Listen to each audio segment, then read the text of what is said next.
ଏଇରେ ଧନ ତୁ ବାହା ହବୁ ନା ନାଇଁ ସେମିତି ଓତରା ହେଇକି ରହିଥିବୁ। ଆଜିକାଲି କଣ ସବୁ ଚାଲିଛି ତୁ ତ ସବୁ ଦେଖୁଛୁ। କୋଉ ହିସାବରେ ବାହା ହେବି?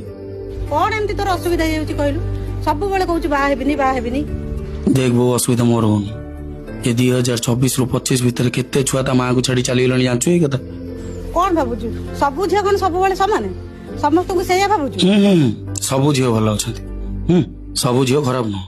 ତୁ ବାହା ହେଇଥିଲୁ 2003 ଆଉ ଏ ଭଲ ଝିଅଙ୍କର ପିଢି ନା 2004-05 ଆଡୁ ସରିଗଲାଣି। ତାମାନେ କହୁଛୁ ତୁ ବାହା ହବୁନି ଆମ ବଂଶ ବଢିବନି ନା କଣ? ଏତିକିରେ ରହିଯିବ? ଆଚ୍ଛା ଠିକ ଅଛି ମୁଁ ତ କଥା ରଖି ବାହା ହେଇଗଲି। ବାହାଘରର 4-5 ଦିନ ପରେ ଯଦି ମୋ ଡେଡ୍ ବଡି ତତେ ମିଳିଲା ସହିପାରିବୁ ତୁ? ନା। ପ୍ରେମରେ ଏତେ ବଡ ଧୋକା ଖାଇସାରିଲା ପରେ ଗୋଟେ ସ୍ତ୍ରୀ ଉପରକୁ ଭରସା କୋଉଠୁ ଆଣିବି? ଆରେ ଧନ ତୁ ଏମିତି କଣ କହୁଛୁ? ମୁଁ କଷ୍ଟ ପାଇକି ମରିବାକୁ ଜମା ବି ଚାହୁଁନି। ମୁଁ ଏଠି କାହାକୁ ବି ଖରାପ କହୁନି କି କାହାକୁ ନିନ୍ଦୁନି।